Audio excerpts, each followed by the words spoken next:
Hello everyone and happy Easter Monday. Welcome to the Frozen Forties, episode 2, winter 1940-1941.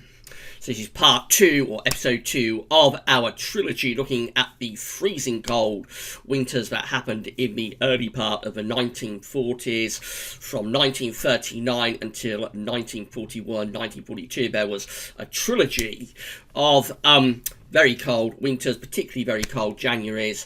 And this is part 2 of that trilogy of very cold winters. So we did the first episode for the Frozen Forties on Christmas Day. The third and final episode is going to be at the end of May. The late spring bank holiday weekend will be the third and final part of the Frozen Forties.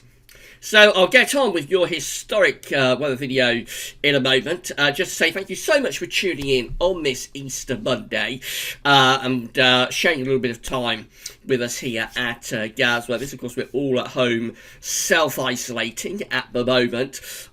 So hopefully we're helping to use up a little bit of time if you're stuck indoors and you can't get out and about as you would normally do so on an Easter Monday.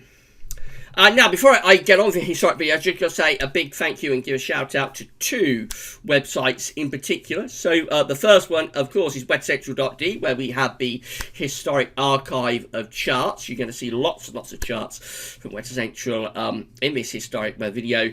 And also, of course, information from Trevor Harley. Nearly all of the information that you hear within this video has come from Trevor Harley's personal weather website. And as I always say, I'm like the smallest cog in all of this, really. The main way this works is bringing the charts together with the information from Trevor Harley's website. I'm just like a narrator, really. This is sort of the smallest part of the whole thing. But without the charts combined with the information from Trevor Harley, I would not be able to do these historic weather videos. So a big thank to Wet Central, big thank to Trevor Harley. Links to both of the websites are in the description with the video at YouTube. Of course, we link to both those websites at gazwebbiz.com as well. I think that's everything I'm going to tell you. So just to say that if you want to watch episode 1, Winter 1940, then again the link is within the description here at YouTube with this video, and we link to it on the historic web videos page, Gaz Web. So if you haven't seen episode 1, you can certainly do that once you have finished with episode 2. Okay, let's go on with it then. And where we left off, of course, with episode 1 was in the middle of the summer of 1940. So, of course, we had entered into the Second World War. At the point of the summer of 1940, Britain was standing on the precipice of disaster, really. The Battle of Britain was about to get underway, and Chamberlain had been replaced by Churchill. We had a very, very hot June in 1940, and then the rest of the summer was rather poor. We finished off with episode 1 at the end of July, so we're going to pick up the storyline straight from where we left off on the first day of August 1940. So August 1940 has a central temperature of 15.6. It's actually quite a cool August. Also very dry. It's actually the second driest of the century for England and Wales, with that's 21st century, of course, with 18% of long-term normal rainfall. At Calshot in Herts, there was only 0.4 millimetres, barely a half of a millimetre of rain fell all month. No thunder or lightning was recorded during August 1940 either. An anticyclone formed over southern England at the end of July and stayed put throughout most of August. Much of southern England recorded no rain all month. Although it was often sunny, as the wind direction was from the north to northwest, it wasn't particularly hot. So let's have a look at it then. And we begin on the first day of August 1940, where we've got this area of high pressure sitting right over top of the country. We'll think that's a pretty hot scenario. But of course, the air with that high pressure is actually coming in from a relatively cool source. As we go through to the 4th of August, we find the high pressure beginning to weaken a little bit and starting to slip away southwards. That allows the low pressure to develop to the north of Scotland. We we begin to bring in some weather systems from the north and from the west, but not for long, because by the 12th of August, high pressure is back in.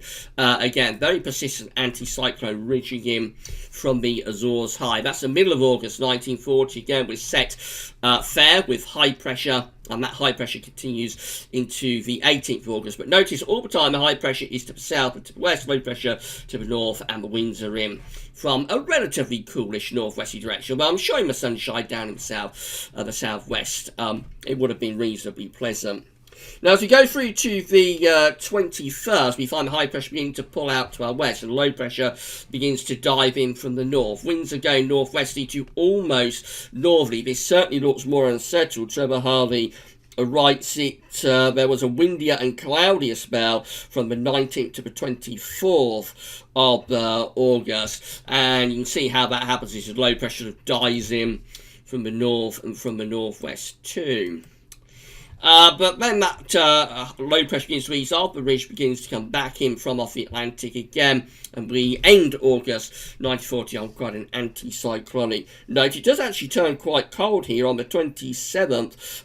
It was a chilly night with a grass minimum going down to minus 2.7 at Greenwich on the night of the 27th of August 1940, although air temperatures remained well above freezing. That's how we finish August 1940 and the summer of 1940 with high pressure again back in across the country, bringing quite a bit of dry weather. So this is how September and the autumn of 1940 begins. High pressure is in the ascendancy, sitting over and just to the south of the country. Trevor Hardy writes, August anticyclone and dry weather persisted for the first week, and it gets warmer. So 30.6 degrees is recorded in London on the 4th of August. I think that's probably the highest temperatures probably since June of 1940. So there we go. This is the day, 4th of September 1940. Low pressure out to west of UK, up towards Green Island. High pressure across central parts of Europe, and up comes those very warm southerly winds. And look at the upper air temperatures. The plus 10 Celsius iceberg is pushed northwards across the country. 15 Celsius iceberg is down across the Bay of Biscay. That is enough to lift temperatures up to 30 degrees on the 4th of September. And then we go further on into the first week of September, and the high pressure continues to dominate across England and Wales, but low pressure starts to deepen to the north of Scotland. It begins to a little bit more unsettled up in the north. This day, the 7th of September 1940, actually sees the first day of the Blitz. The Blitz of London and many of the great cities of the UK begins on the 7th of September 1940, and can you believe there was 56 out of 57 of the following days and nights where there was bombing in London or across other parts of Britain. So this is where the Blitz begins on the 7th of September 1940, almost just over a year since the Second World War broke out in 1939, of course. So it's a bit of an inauspicious day, but weather-wise, probably quite a nice day for England and Wales. Not as hot as it had been the days before, but in the north it looks like it's beginning to go a bit more unsettled. And then the rest of September 1940 sees high pressure gradually weakening. Notice here on the 8th, high pressure is pulling out to the west. Low pressure is diving in from the north. It starts to turn cooler and more unsettled, and we're just gradually descending into a more autumnal pattern, although it takes a while for the southeast to turn unsettled. Actually, it's on until the 19th of September that we finally get some measurable rain down into the southeast England. So that period from like late July to second half of September must be more or less a drought across some parts of, and by that I mean a technical drought across some parts of southern and southeast of Britain. But generally it is turning more unsettled here. 13th of September, again the high pressure of a ridge is pulling away from us. Cool air, I should say, diving in from the north, with low pressure becoming increasingly intense. That's the middle of September 1940, and now we're starting to look very much more on the unsettled side, with low pressure in the North Sea, high pressure further and further away from us. Winds are actually going into the north.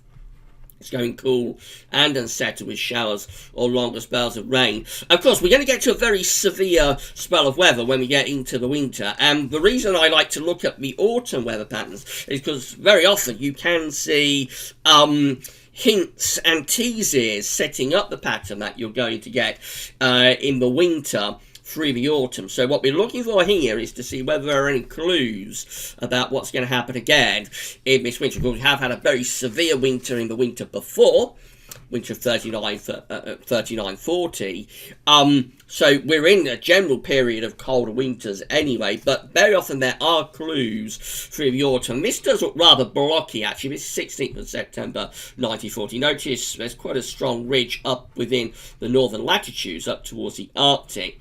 And it looks like low pressure is taking an increasingly southerly track. So 17th of September, we turn things properly wet and windy there as low pressure comes in from off the Atlantic, tightens the ice bars, turns properly wet and windy.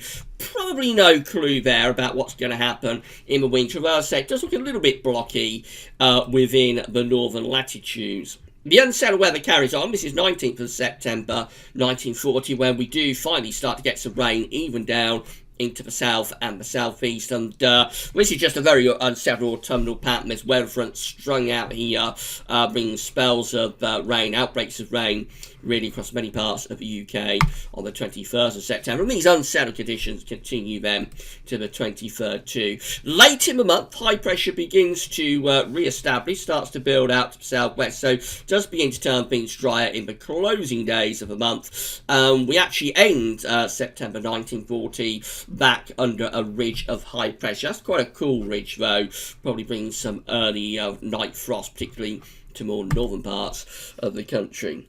Now, for October 1940, we don't have much to go on. Trevor Harley writes, dull and unsettled.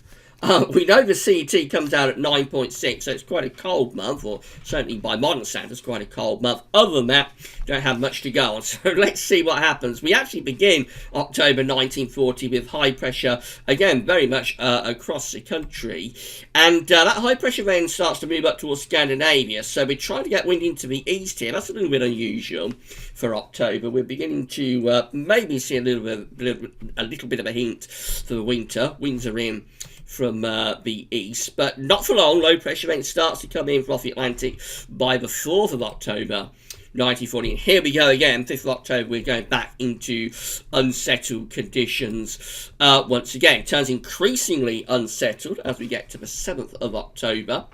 Wet and windy weather, active weather systems pushing southeastwards. Even in the southeast now, we're having outbreaks of heavy rain. And by the 10th of October, we're looking properly autumnal. Low pressure to the north of Scotland, wet and windy weather coming in across the country. But by the 13th, heights are again starting to rise to the east. So, yes, we have a spell of westerlies for a while, but then the heights begin to rise again to the east. Is this the tease? Is this the tease for the winter? Let's see what happens. So we get through to the 15th of October 1940, and low pressure is still trying to come in off the Atlantic, as you would typically expect to do so in a typical autumn. Low pressure will always try to come in from off the Atlantic, but it is being rebuffed by this area of high pressure that's sitting sort of over Scandinavia and the Baltic Sea and going back into the west of Russia. And as we run through further on into the second half of the month, we find this ridge strengthens actually, both to our north and to our east. The low pressure begin to get blocked and diverted to the west and to the southwest. So by the time we get through to the 21st of October 1940, we do have quite a sort of northern blocking feature setting up here. Very unusual for the second half of October, and this is undoubtedly a tease for what's going to happen in the winter. This is nature telling us, or telling everybody then, that it's still in an abnormal atmospheric state. The blocking that we had in the winter before, in winter of 1939, 1940, that blocking is still potentially available. And it's nature just giving a heads up that something a little bit abnormal is going on. 1,030 millibar area of high pressure over Greenland stretched out through the Norwegian Sea to the north of Scandinavia. Low pressure, again, blocked out to the south and southwest. Quite unusual.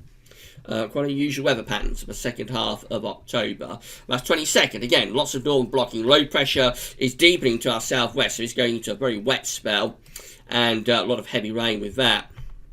24th of October takes that low pressure down to Spain and Portugal. The high pressure, though, look, 1,030 millibar over Iceland, and again, winds are in from the east, proper easterly. That would have a real chill to it, I think, by the time we get through to the 24th of October, 1940. It means blocked conditions continue right way through towards the end of the month. Eventually, by the very end of the month, the block begins to weaken and breaks down. And low pressure begins to rev up in the Atlantic along with the jet stream. So as we get towards Halloween of 1940, we're into properly wet and windy weather then, with outbreaks of rain and strong winds coming in from off the Atlantic. But I think the days before, that sort of third week and into the early part of the final week of October 1940, was definitely a heads up that something unusual is still going on within the atmosphere. But for now, it's the low pressure in the Atlantic that's taking over. So as we move through into November 1940, we begin it on a very wet and windy note, and November 1940 is the second wettest of the century, has an England and Wales average of 197 millimetres, second wettest of the 20th century, fourth wettest in the long-running weather rainfall records. That's England and Wales precipitation, I would have thought.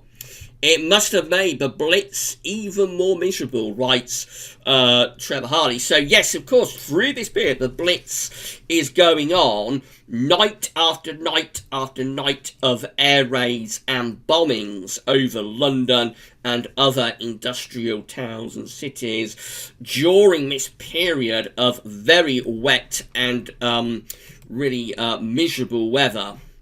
So I know that quite a few of the air raid shelters in London anyway got flooded during this period, and I think a few people even lost their lives to flooding down there in the air raid shelters while the Blitz were going on. It must have been absolutely horrendous for people to have those bombs dropping on their houses night after night after night. But the British spirit got through it, of course. But it's how things look on the 3rd of November 1940. Again, wet and windy, and bonfire night 1940 again is very unsettled. Low pressure's out to our west with showers or longer spells of rain coming in from off the Atlantic. We move through to the 8th of November. We're trying to build up a little bit of a ridge down to our southwest. Doesn't last long. Low pressure comes barreling back in off the Atlantic over the top, and by the time we get through to 13th of November, we are back into properly wet and windy weather once again. This time, the low pressure is sitting in the North Sea, and we're bringing in a rather cold and northwesterly wind as well. The central temperature for November 1940, by the way, is 6.9.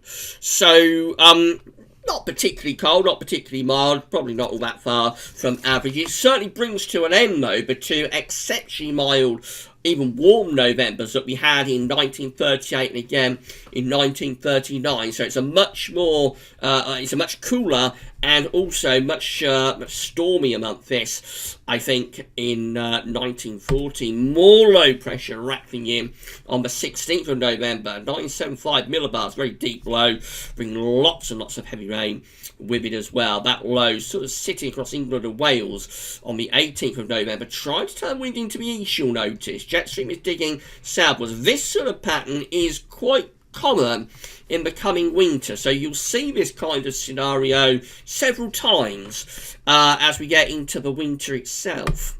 A little bit interesting. But then we go through 20th of November, we're back into these wet and windy weather conditions once again, rattling in off the Atlantic.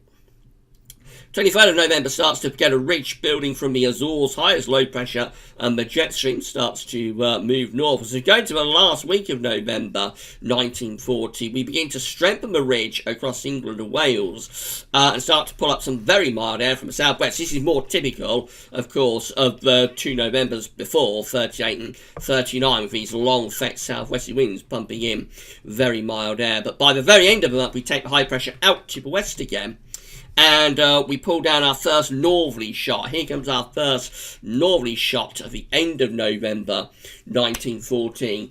And that's the last day of November 1940. We're under an area of high pressure. And yes, it's turning mainly dry, but it would be cold, of course. We've introduced that cold air from the north, would turn things dry and no doubt cold and frosty as we end the autumn of 1940 and begin what is going to be another severely cold winter from the frozen 40s. Well, I've been talking for 20 minutes. I'm going to pause the video there, and then we are going to start to move into the winter of 1940, I should say, 1941. We'll be moving through the winter of 1940, 1941 very, very shortly. But I'm going to pause the video there, have a little drink of water, and I'll see you back in around 2 seconds' time.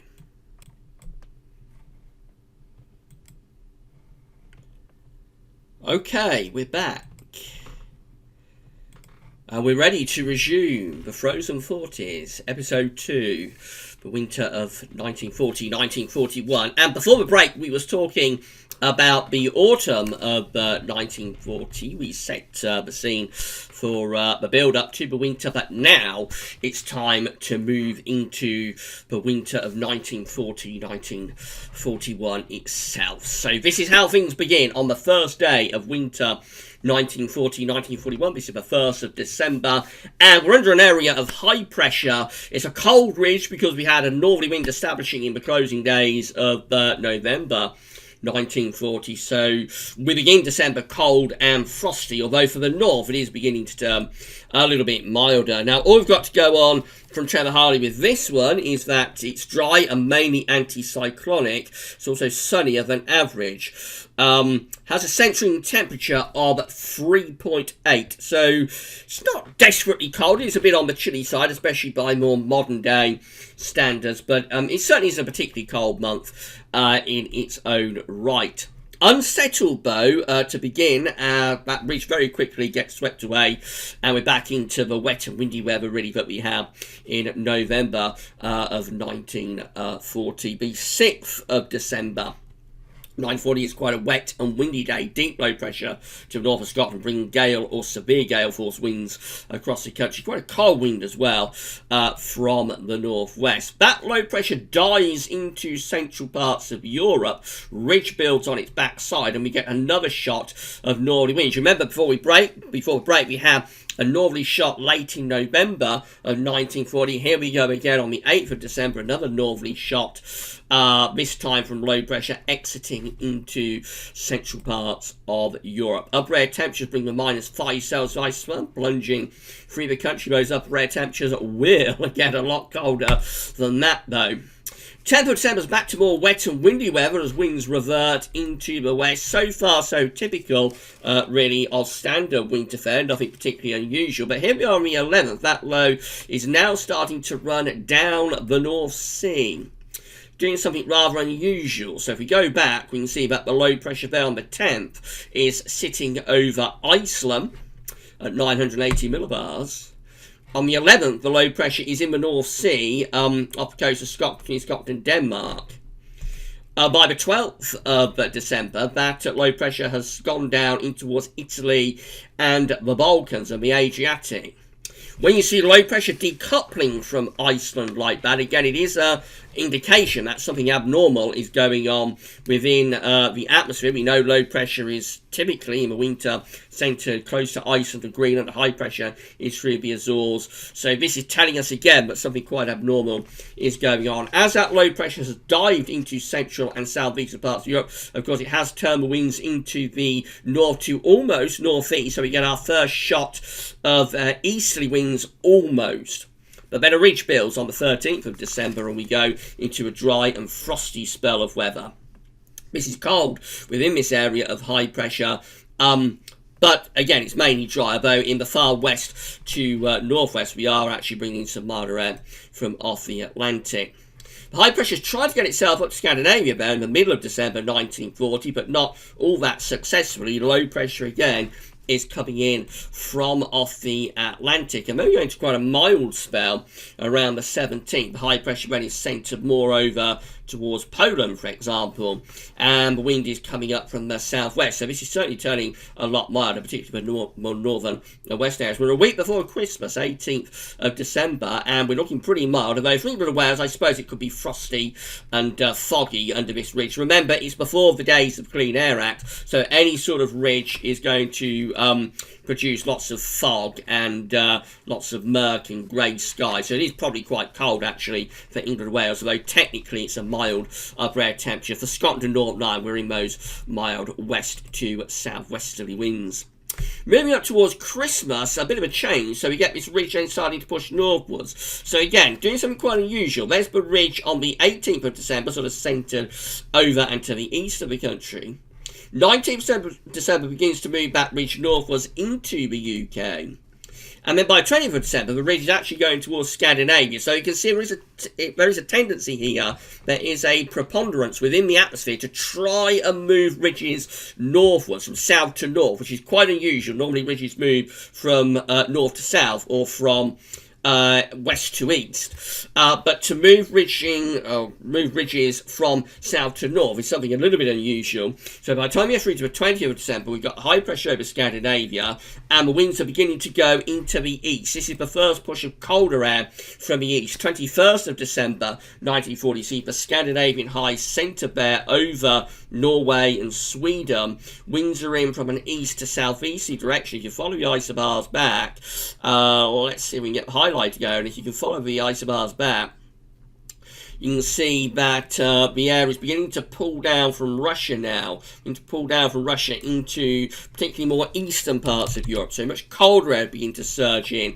around the backside of that area of high pressure. Begin to look very interesting as we get towards Christmas. This is 22nd of December 1940, with high pressure centred over Scandinavia again, southern Scandinavia anyway. Winds are going easterly, cold air increasingly surging into central and eastern parts of Europe. Are we going to pull in some very cold and snowy weather for Christmas? Well, we are just on the periphery of it. Look at that. 23rd of December 1940 has a high pressure just off the east coast of Scotland. There's a very cold surge of air pushing in from the east, but we're just on the periphery of that surge of cold air. Look at that. There's the upper air temperatures for the 23rd of December. And most of Europe is plunged well and truly into the freezer. Bitter cold coming out of Russia and down into many parts of Europe. Because that high pressure is just a little bit too far southwards, we're just on the periphery of it. But we're probably bringing some snow flurries across southeastern parts of the country, I would have thought. However, we have a near miss, really. The high pressure just isn't far enough north. So Christmas Eve 1940 looks like that high pressure at 1,040 millibars is centred over Scotland.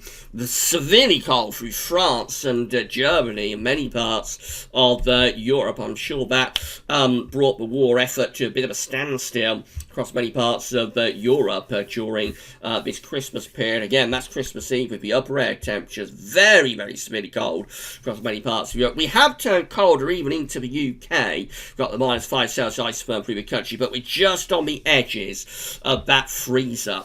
So that's Christmas Day 1940. It's cold, definitely. Frosty, probably freezing fog quite widely across the country, but mainly dry. The snow with those earlier easterlies more to our south and east, really. But again, it is a frosty and cold Christmas Day, definitely, in 1940. Upper air temperatures show there's definitely potential for a lot of frost. Boxing Day 1940, again, looks cold, dry, frosty. No doubt some sparkling sunshine in some areas, but also, I would have thought, a lot of fog and freezing fog and nasty murk. Moving out beyond Christmas, it's 27th of December, we have a gust pulling in some northerly winds, but we're still within the high pressure, really. And then the high slips southwards on the 29th, and we start to drag in some milder air from off the Atlantic once again. Upper air temperatures are lifting up, although notice severely cold air is sitting away to our northeast across northern parts of Scandinavia and western parts of Russia. More about that in a moment. As we go through to the 30th of December 1940, running up to New Year, we're still generally quite mild. The high pressure's moved down towards France, Spain and Portugal. and we're drawing up a southwesterly wind really across most parts of the country. But there is a very, very severely cold pool of air that's sitting away to our northeast. Look at those upper air temperatures, severely cold air coming out of Russia into Scandinavia, and that severely cold air is just beginning to flirt with northern parts of Scotland there on the eve of New Year's Eve. Well, we move through to New Year's Eve itself, and the low pressures then start coming off the Atlantic, and the jet stream begins to shift southwards. So we are beginning to open the door to that very cold air to the northeast on New Year's Eve 1940. Have a look at the upper air temperatures. Notice we're now bringing the -5 Celsius isotherm into the northern half of the UK. -10 Celsius isotherm is moving in towards Scotland. Or northern Scotland anyway, still mild in the south, so I suspect this is one of those New Years where we've probably seen quite a bit of rain down in the south, but on the northern edge, somewhere like southern Scotland, Northern Ireland, northern England, that rain turning readily to snow on the last day of 1940. And so that takes us into 1941, which is another severely cold January. So Trevor Harley writes, another very cold January with easterly winds and central temperature of just 0.5 degrees. So it's almost has a negative CET. Not quite as cold as January 1940. Remember, that one had a central temperature that was negative. This is just holding on to a positive CT, but only by its fingertips. And a really cold January, CT 0.5. And it comes after 1963, 1940, 1975, 1979, and 1949 as the fifth coldest January of the 20th century. And you can see a reason why it starts off on such a very cold note. Winds are in from the east to northeast here on New Year's Day, but low pressure has moved southwards with the jet stream. We're opening the door to those bitterly cold east winds as high pressure is building to the north. There's the upper air temperatures for New Year's Day 1941. And as low pressure pushed southwards, of course, it's bringing snow down across many parts of England and Wales. And then we're opening the door to what would now be classed as a beast from the east. As those bitterly cold winds flood in from the east, they bring snow showers to many eastern parts of the country. That's the 2nd of January 1941. And again, we've got the high pressure over Scandinavia and out to the north and west of the country. Winds are in from the east to northeast. Bitterly cold northeast winds will be dragging lots of heavy snow showers with these east to northeast winds, particularly across England and Wales. Look at those upper air temperatures. The -10 Celsius isotherm is pushing through the UK. -15 Celsius isotherm is moving onto the eastern side of the country. Easily cold enough for snow. Very, very cold conditions indeed. Trevor Hardy writes there was some severe frost, especially in the north. On the 3rd, during an air raid in Bristol, water from the hose pipes froze into large icicles. Can you imagine that? Trying to put out the fires from an air raid, and the water from those hose pipes trying to put out the fires just froze into large icicles. That is how severely cold the air was. The minimum at Estelmuir on the 4th was the maximum, I should say, at Estelmuir on the 4th was only -9 Celsius. That's a maximum temperature at Estelmuir in the Highlands, and a minimum at Howhall, Durham, on the 5th of -20. From an upper air temperature perspective, this first week of January 1940 is actually the coldest part of the winter.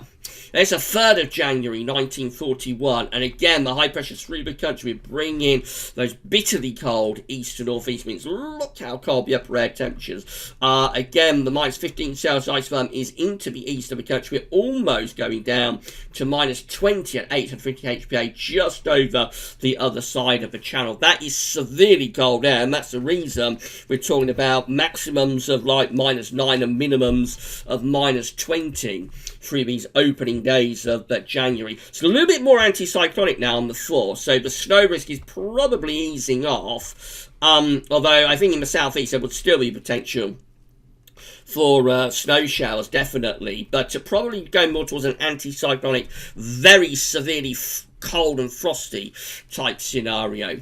Again, there's the upper air temperatures, and they're not quite as cold as they was a couple of days before, but of course the cold is already established. It's already a very strong depth of cold, and certainly cold enough to produce severe night frost and very, very cold days as well. Again, I would suspect freezing fog is widespread during this period also. That's 5th of January 1941, so as I say, on the 5th of January there was a minimum of -20 in Durham, exceptionally cold, severely cold, although the upper air temperatures, of course, are lifting up a little bit now. Down on the surface, but cold is established. There's probably a lot of snow on the surface, and the heat, the cold just builds and builds. You sort of build a cold pool under the snow cover and under that frozen ground. 6th of January 1941 again has high pressure to our east, but we are losing those east to northeast winds. We're going to a rather quieter, drier, more anticyclonic spell. This will still be cold, there'll still be lots of frost, and there's not been any influx of milder air to thaw anything out. So, I mean, we're talking about snow still laying quite deep, I would have thought, on the ground at this point, so still very cold by night, barely above freezing, if above freezing at all. By day under this area of high pressure. The high pressure begins to start to move on the 10th. It starts to edge its way towards west of Scotland. Where's it going? We're going to find out in a moment. There's the upper air temperatures showing it's still pretty cold actually. Across the UK, nowhere near as cold as it was in the first week of January 1941, but it certainly is cold from an upper air temperature perspective, and it would be even colder down on the surface. Now, where is that high pressure going? Can you guess where it's going to go? Well, it's the 12th of January 1941, and the high pressure is edging ever further out into the Atlantic. Call this retrogression. You know that I always look for retrogression in the coldest of our winters. The 13th of January, yes, that high pressure is beginning to ease its way towards Greenland. Low pressure is beginning to drop in towards the northeast of Scotland. There we go, boom, we've got the 14th of January, the high pressure is ridging up to Greenland, low pressure is diving down to the east of the country through the North Sea and in towards Denmark, and the winds are going into the north. So now, after the easterlies of the opening week of January 1940, we have northerlies coming, and look how cold the upper air temperatures are again away to the north and to the east of the country. So that's the 15th of January 1941, with high pressure ridging through the Atlantic going to Greenland. Low pressure is to our south-southeast. Winds are properly streaming in from a northeast direction. Follow the isobars back and look where the air is originating from. Let's change the colour. Look where the air originates from, all the way up off the edge of the chart, really, up here.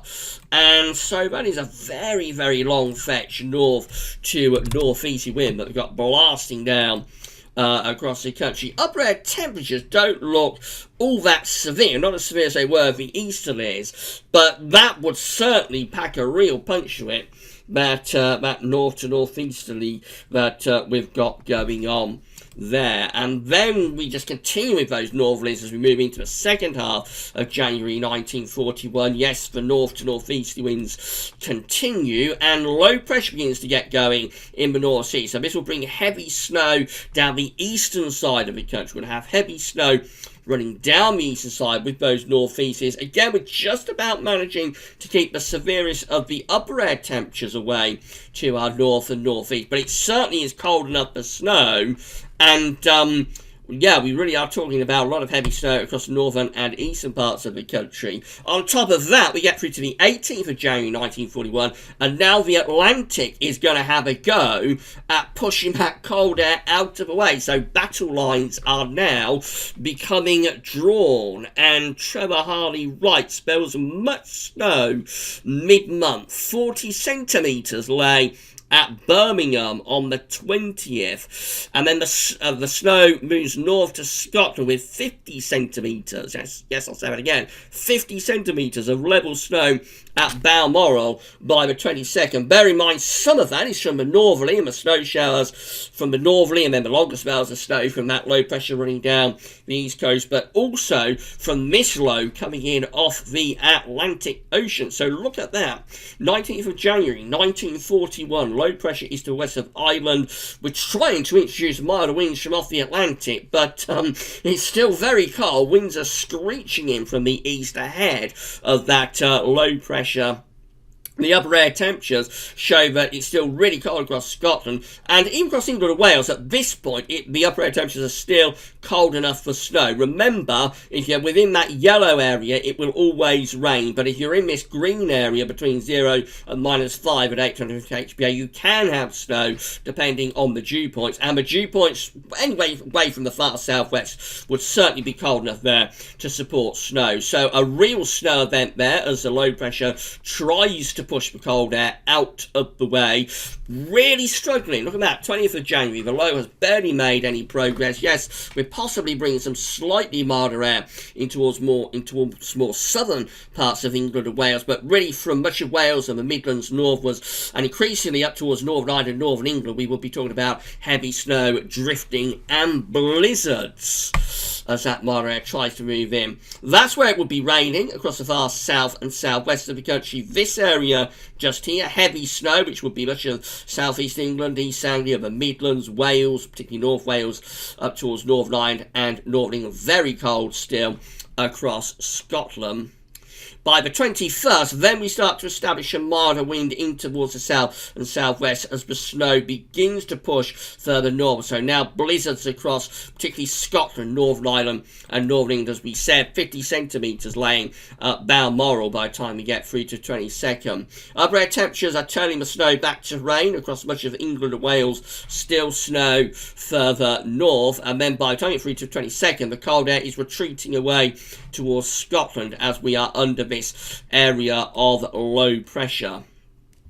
Moving into the last week of January 1940, well, the battle lines remain drawn really. We don't take that milder air up to Scotland. We don't really get that milder air up to Scotland. There's the upper air temperatures around the 26th of January 1941. And you can see that, yes, it's still cold, really, across much of northern Britain, and not as mild with the upper air temperatures as they were a couple of days ago further south either. The battle continues as we move through towards the end of the month. Again, we've got more low pressure desperately trying to come in off the Atlantic, but all the time the high pressure is blocking away to the north and northeast. Winds are kind of south-southeasterly, but will be coming in off a frozen and snow-covered continent. So although the upper air temperatures aren't particularly impressively cold, this again would be producing snow, I would have thought, across many parts of the country on the 28th of January 1941 as this low pressure with its attendant weather has come in off the Atlantic, bumping to the cold air, grind to a halt. That's another snow event there on the 28th of January 1941, and so it goes on. 29th of January, again, battle lines drawn, high pressure wave to the north and east, low pressure to west-southwest, winds are from the southeast direction, still blowing in off the frozen continent. Again, I think we're talking about snow events quite widely across many parts of the country. We end this very cold January, the 5th coldest January of the 20th century, like that. Low pressure is just to our southwest. Looks like we're starting to bring some milder air in across more southern and southwest parts of the country. The cold air is beginning to retreat away to the northeast. February 1941 is a cold month. Again, not as cold as January. Has a central temperature this time of 3.5.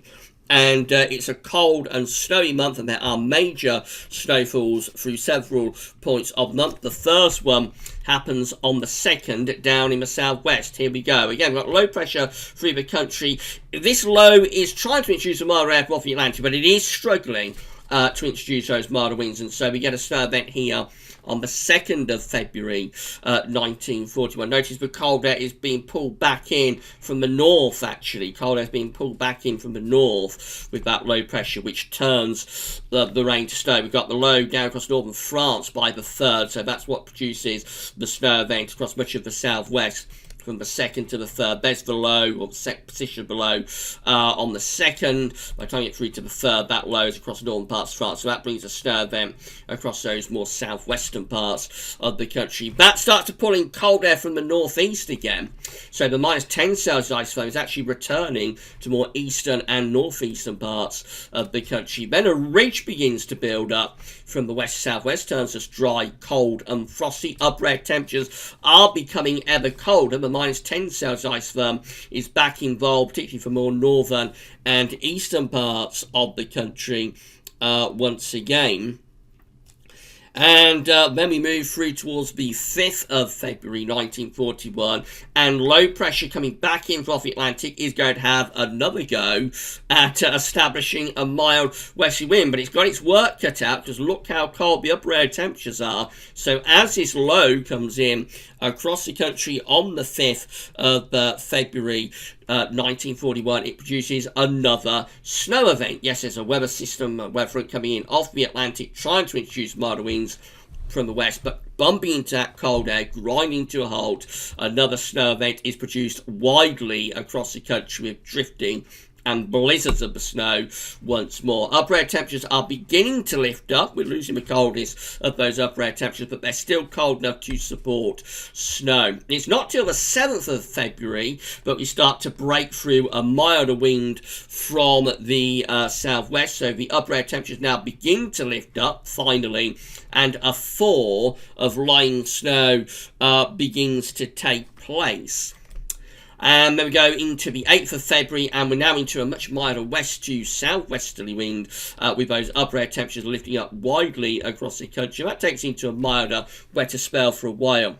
12th of February 1941 starts to build high pressure towards our east, with low pressure beginning to get blocked again out to the west. And so here we go again. The battle lines are starting to be drawn once more, with high pressure towards the northeast and a deep cold pool over Scandinavia, low pressure to the west, weather fronts again marking the boundary between the mild and cold air. And this low pressure starts to dig increasingly further southwards, which begins to pull much colder air back into more eastern parts of the country as we move into the middle of February. I think a lot of the precipitation with this low now for more southern and western areas is rain, but further north and east, still the risk of snow.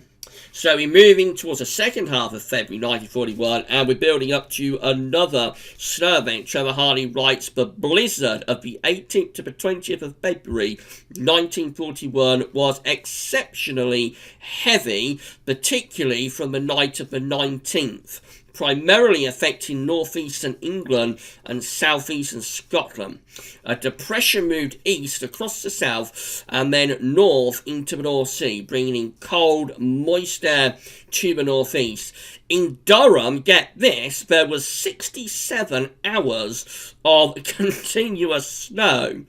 Bear in mind, in Durham, back in January, we had a minimum temperature of -20.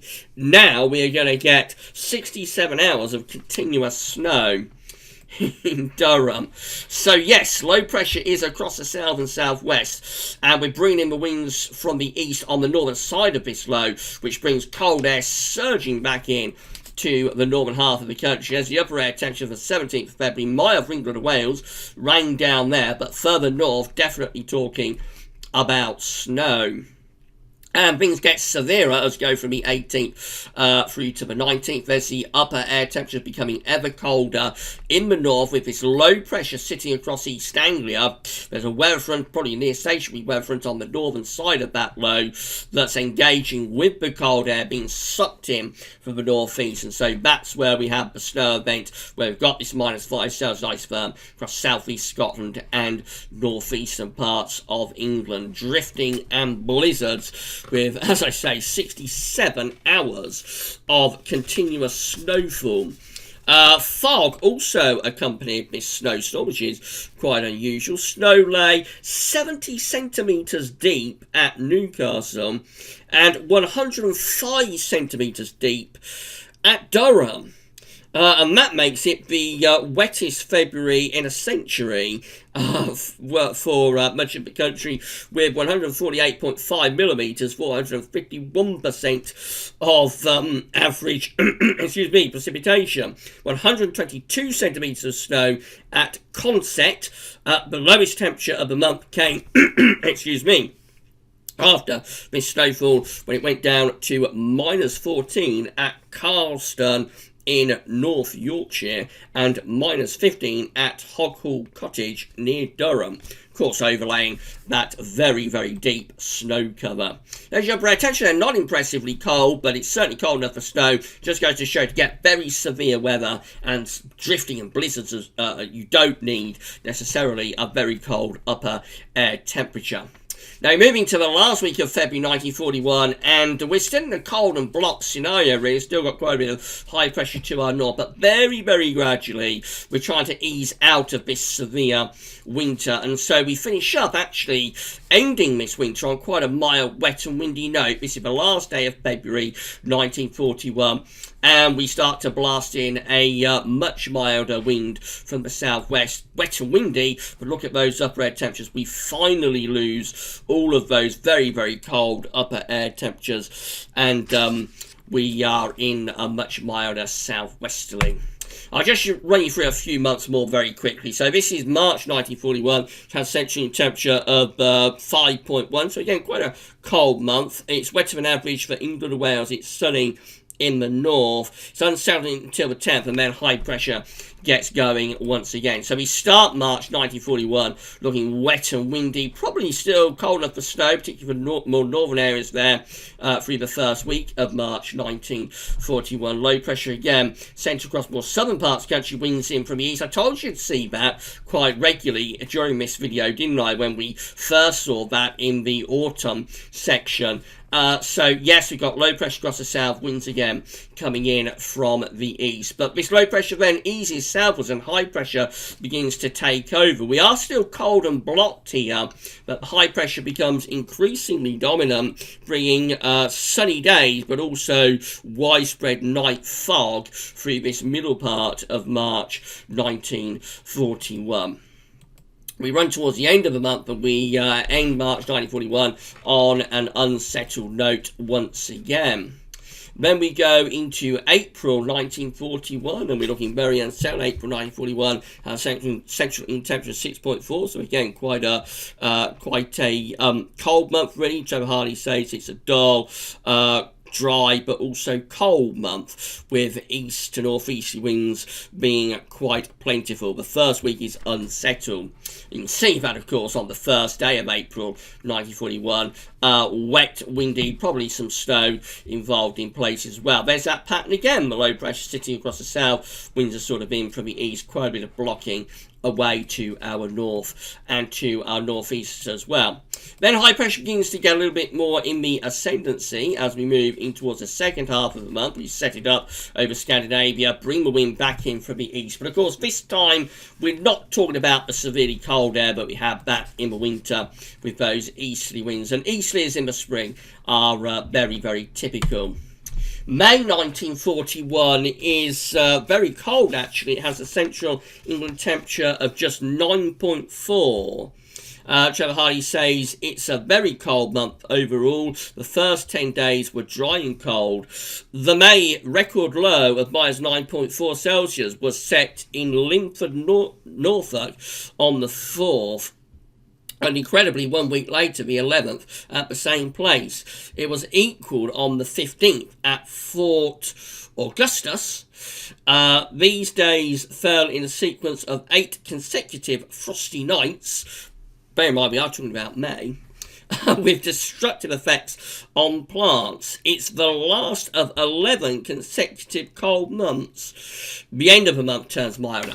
So there's those easy winds. We've got high pressure again blocking to our north. Winds are back in from the east through the first week of May 1941. That's when we're getting the temperature down to that incredible reading of minus 9.4 at, where was it? At Linford in Norfolk. Upper air temperatures don't look that cold, although the minus 5 Celsius ice firm is sort of flirting off the east coast, which is very unusual, of course, for the beginning of May. And moving through the first week, so we just keep high pressure continue to be blocking away to our north. We keep it cold, really. Winds regularly in from the north. That high pressure always either to the west or to the north, always allowing the wind to come in from a northerly direction. A bit more unsettled there around the 19th of May, 1941. But eventually we go into a rather more unsettled spell and start to pull wind in from a milder direction as well. So that's how we end May 1941. High pressure still blocking to the north, but now we've infiltrated a milder wind from the southwest. And we're just moving to the summer of 1941 before we sign off. So we're going to end with June, which has a very warm central temperature of 15.1. Of course, June 1940 was exceptionally hot. Just about hottest of the century across Scotland, I think. This one isn't quite as hot, but at 15.1 still a very warm month, and also a very dry month as well. And the reason for that is that high pressure is regularly in control, although the opening days do have low pressure away to the southwest. But as we go towards the middle of the month, we see the Azores high strengthening and pushing northwards. That turns us drier and hotter as we move into the second half of June 1941. So we get a heat wave going around the 20th of June. We've got high pressure sitting to our east, pulling up hot winds from the south, and those hot winds continue through the 21st and to the 22nd as well. What a change on a few months earlier. So that's the 22nd of June 1941, where we lift the temperature up to 33 degrees across the southeast, 92 Fahrenheit. However, there's also thunderstorms with 113 millimeters of rain falling at Newcastle. Upper air temperatures show the plus 15 Celsius ice firm through the country. Where's the minus 10 and the minus 15 Celsius ice firms gone, you ask? We break down that heat wave by the 24th of June, start to turn things a little bit cooler and fresher, but really high pressure remains in control. We end June 1941 under a ridge of high pressure, mainly dry, sunny, and no doubt quite hot as we end June 1941. And that's where we're going to stop this video, but of course we will pick things up with episode 3 of the Frozen Forties, exactly where we leave off, so you're not going to miss anything. We'll pick things up in July 1941, which I think is the hottest month of the war years. Actually, July 1941 is the hottest month of the Second World War years. So more about that when we begin episode 3, and that's going to be, of course, on the late spring bank holiday Monday. So the last Monday of May is when we will do episode 3, final part of the Frozen Forties. Right, I hope you've enjoyed this near hour-long video. It's been a real epic. I hope you've enjoyed it. Please give us a thumbs up on the video if you did. And, of course, let us know in the comments what you thought to this presentation of the winter of 1940-1941. We'll be back, as I say, at the end of May with the third and final part of this trilogy, 1941-1942. And that'll be coming up at the end of May. Right, so this video will be placed within the historic section at Gav's Weather Vids, and it'll be given its own page. I'll get that done for you tonight. Also, of course, it'll be added to the playlist on the YouTube channel, so you'll be able to watch this whenever you want on demand. If I wasn't able to watch it all in one go, but you'll be able to watch it in sort of bite sizes, perhaps over the next few days and weeks. Thanks so much for sharing this Easter Monday with us. I'm always blown away that people want to spend an hour with us on their Easter Bank Holiday weekend. I hope we've given you a little something to do anyway during this period of lockdown. I appreciate most people are not able to get out and about as they would normally do so on an Easter Monday, so I hope we've been able to entertain you at least for a while with this video. Right, so that's it, and things will be back to normal at the channel tomorrow. We'll have the ECMDF 30-day look ahead, and we'll have a week 10 update as well. So the videos will be back to normal tomorrow, but at just under an hour. That's all for now, and thanks for watching.